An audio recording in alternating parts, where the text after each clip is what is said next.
En mi fiesta de cumpleaños número 40, mi hermano le rompió las costillas a mi hijo de 14 años con un bate de béisbol, solo por negarse a prestarle una bicicleta. Mis padres lo justificaron. No dije nada, solo actué. Toda mi familia entró en pánico. Un mes más tarde, en el juzgado, el juez anunció mi sentencia como: era mi cumpleaños número 40, 18 de junio de 2022, en Lincoln, Nebraska. Quería algo simple, una comida tranquila con mi esposa Laura, nuestro hijo Tomás de 14 años y nuestra hija Sofía de 10. Un pastel de chocolate, unas cervezas, nada más. Pero Laura y los chicos me convencieron de hacer una fiesta grande en el patio trasero. Henry, son tus 40, hay que celebrarlo, dijo Laura con una sonrisa. No me gusta ser el centro de atención, pero cedí. El patio se llenó de mesas, globos y el olor a carne en la parrilla. El día iba bien. Los niños corrían por el césped, jugando con pistolas de agua. Mi amigo Mike estaba en la parrilla, presumiendo sus costillas. Laura, con su vestido azul, se aseguraba de que todos tuvieran comida y bebida.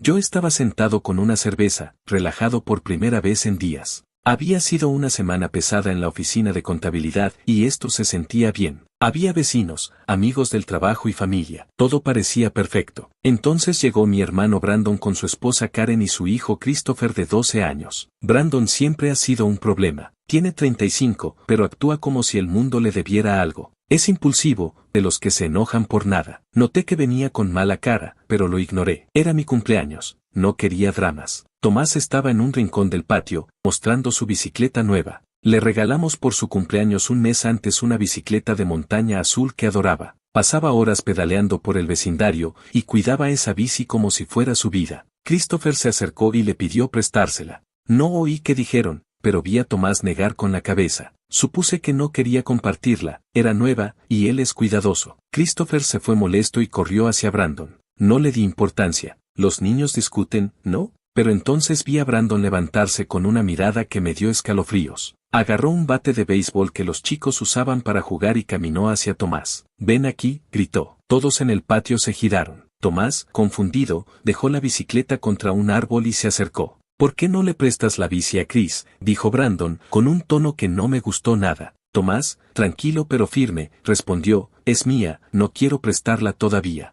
No sé qué esperaba Brandon. Quizás que Tomás se disculpara o le diera la bicicleta sin chistar. Pero mi hijo no es así. Es testarudo, como yo. Lo que pasó después fue como una pesadilla. Brandon levantó el bate y lo descargó contra el pecho de Tomás. El crujido fue horrible, como si algo se rompiera por dentro. Tomás cayó al suelo, gritando, con las manos en el pecho. El patio se quedó en silencio. Laura soltó un grito y corrió hacia nuestro hijo. Yo me levanté, pero mis piernas no respondían. No podía creerlo. Mi hermano había golpeado a mi hijo con un bate, por una bicicleta. «¿Qué te pasa, Brandon?», grité, corriendo hacia él. Me miró como si yo estuviera exagerando y dijo: «El mocoso necesita aprender a compartir». Eso fue todo. La rabia me cegó. Agarré el bate que él soltó y lo golpeé en el hombro con toda mi fuerza. Otro crujido. Brandon cayó, aullando. Karen empezó a gritar. Los invitados se alborotaron. Mis padres, Ellen y George, estaban en el patio. Corrieron hacia Brandon, no hacia Tomás. «¿Qué le hiciste a tu hermano, Henry?», chilló mi madre. «Tomás debió compartir». «Esto no habría pasado», dijo mi padre. No podía hablar. La furia y la incredulidad me tenían mudo. Laura estaba con Tomás, que apenas podía respirar. Sofía lloraba, abrazada a su madre. Llamé al 911, tratando de no perder la cabeza. La ambulancia llegó con la policía. Los paramédicos llevaron a Tomás al hospital y Laura fue con él. Yo me quedé explicando a los oficiales, mientras Karen me gritaba que era un monstruo. Mis padres defendían a Brandon, diciendo que yo había perdido el control, que Tomás era el egoísta. Ni una palabra sobre mi hijo herido. En el hospital, los médicos confirmaron que Tomás tenía 2 costillas rotas. Se recuperaría, pero necesitaría semanas de reposo. Laura estaba destrozada, llorando y furiosa. Yo no sabía qué sentir. Había golpeado a mi hermano, sí, pero él atacó a mi hijo primero. ¿Qué debía hacer? No podía quedarme de brazos cruzados.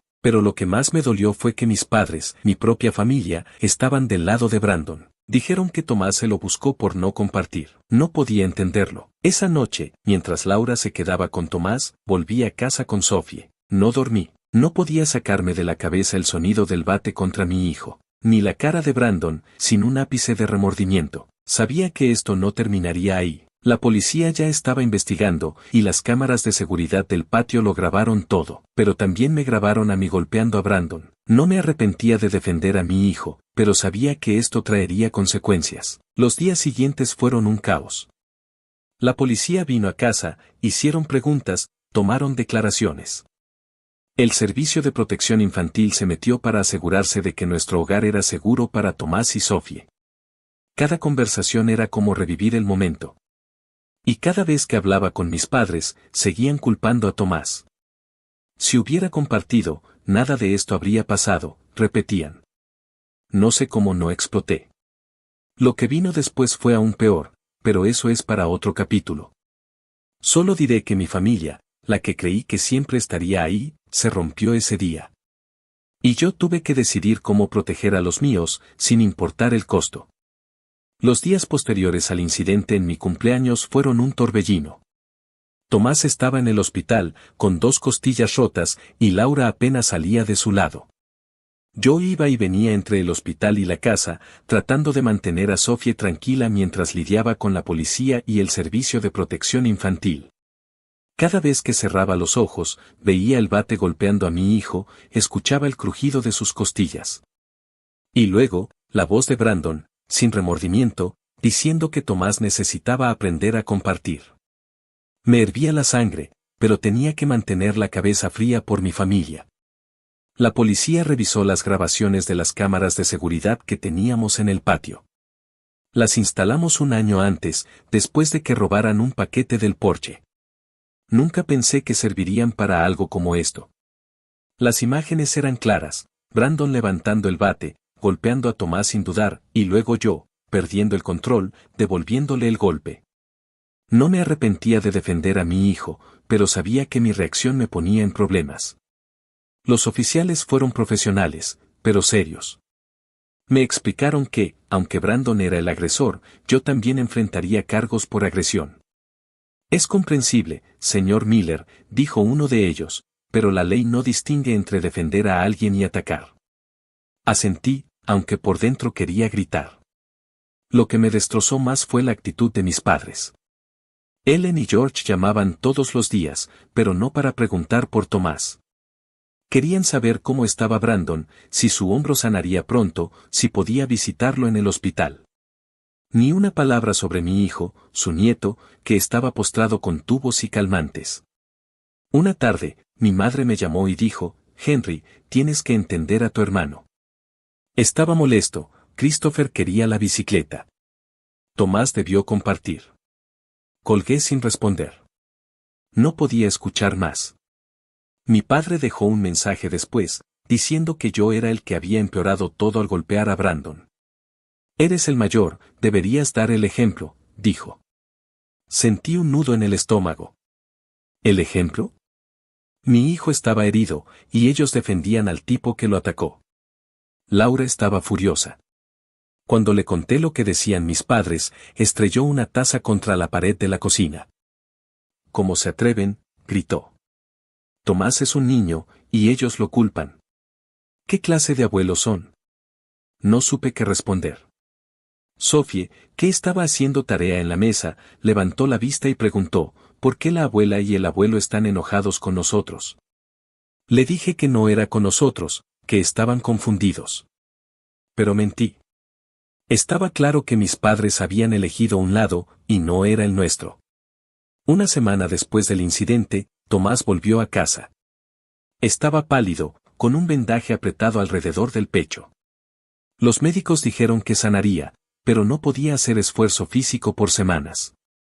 Intentaba parecer fuerte, pero lo veía en sus ojos, tenía miedo. No de Brandon, sino de lo que esto significaba para nuestra familia.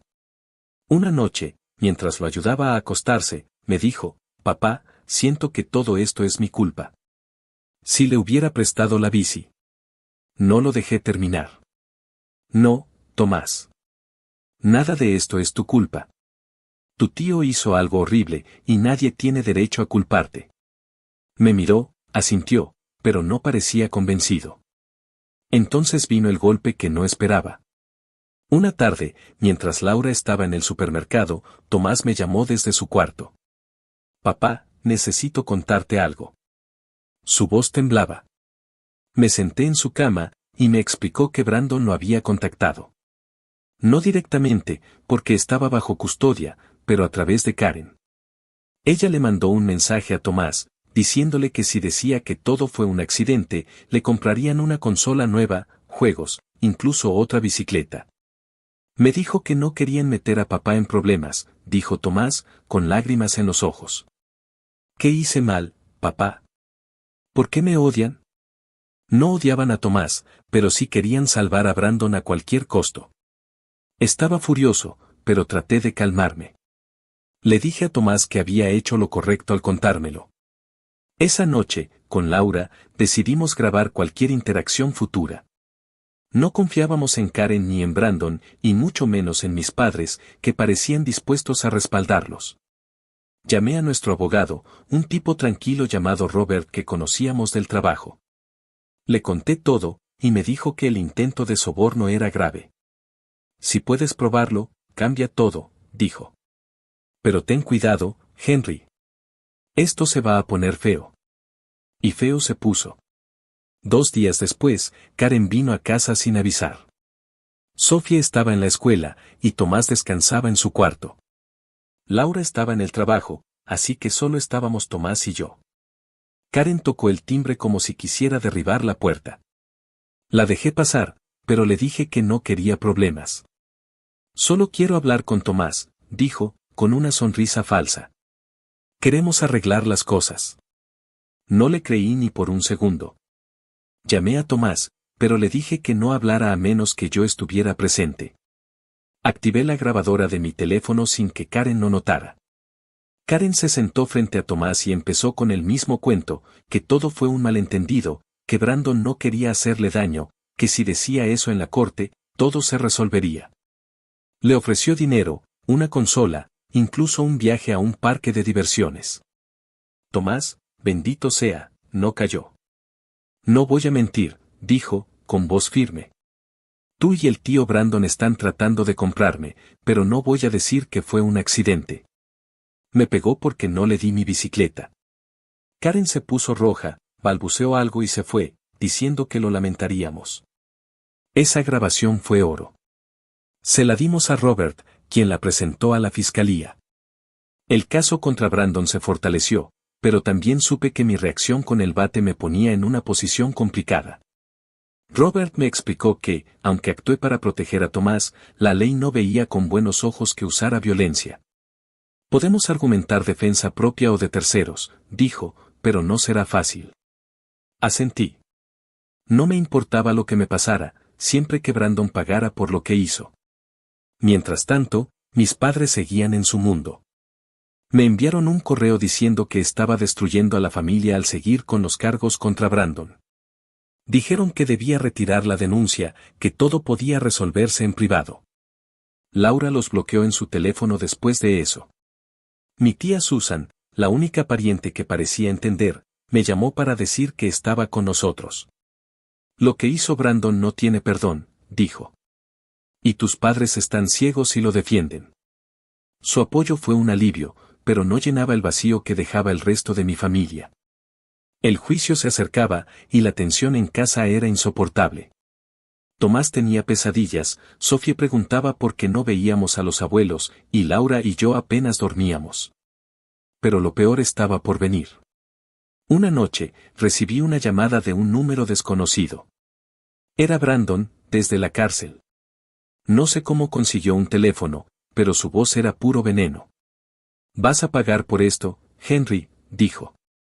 Tú y tu hijo van a lamentarlo.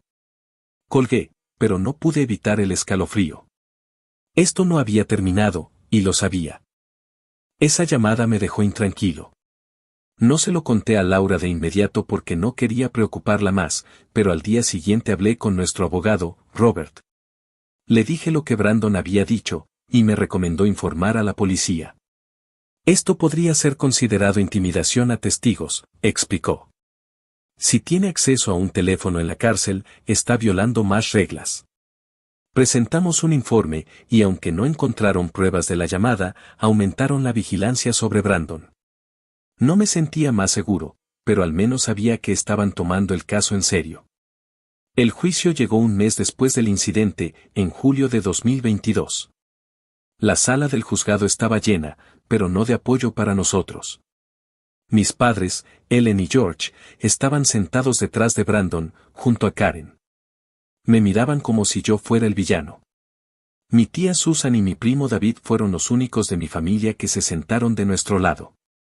Laura sostenía mi mano con fuerza, y Tomás, aún con dolor por sus costillas, estaba a mi lado, pálido pero decidido. Sofía se quedó con una vecina, no queríamos que viera esto. El fiscal presentó las pruebas, las grabaciones de las cámaras de seguridad que mostraban a Brandon golpeando a Tomás sin provocación, el audio de Karen intentando sobornar a mi hijo y el testimonio de un vecino que vio todo desde el patio.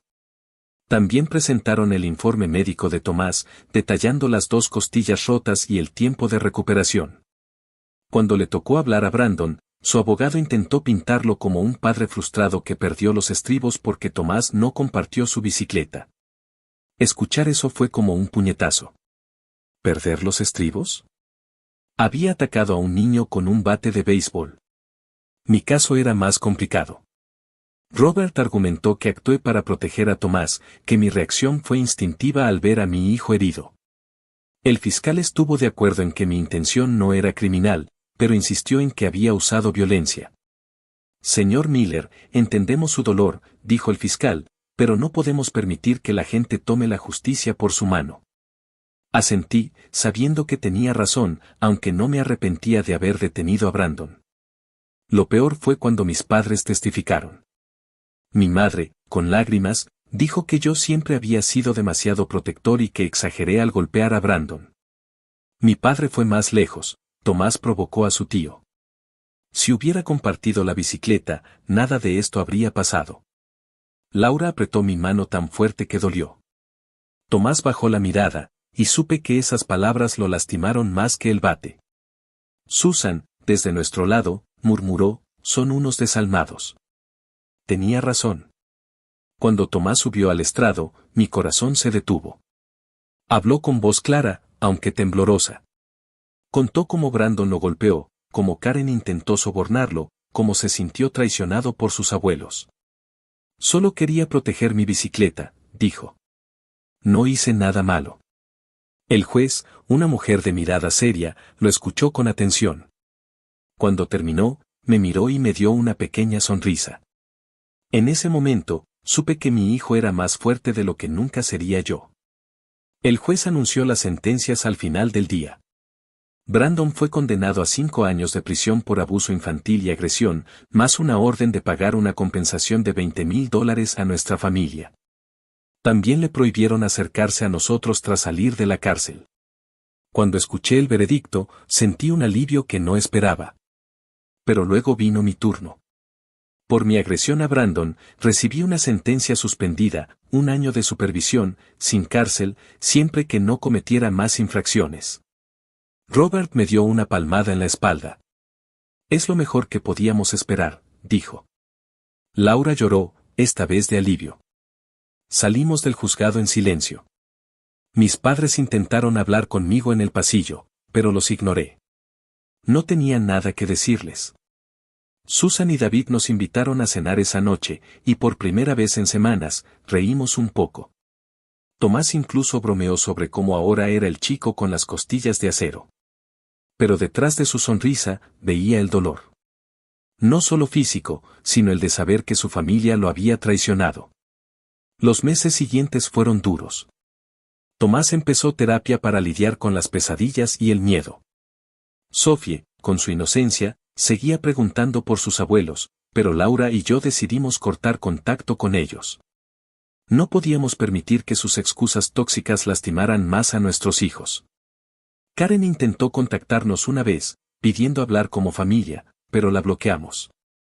Brandon, desde la cárcel, no volvió a comunicarse, pero supe por Robert que seguía causando problemas, incluso ahí dentro. 3 años después, en 2025, la vida es diferente. Tomás, ahora de 17, está en el último año de la secundaria. Sus costillas sanaron, pero las cicatrices emocionales siguen ahí. Es más callado de lo que era, pero está encontrando su camino. Hace poco empezó a salir con una chica de su escuela, y verlo sonreír de nuevo es un regalo. Sofie, con 13 años, es una fuerza de la naturaleza. Ella y Laura son el pegamento que nos mantiene unidos. Yo sigo en mi trabajo de contabilidad y aunque el estrés no se va, me esfuerzo por estar presente para mi familia. Cortamos todo contacto con mis padres y Brandon.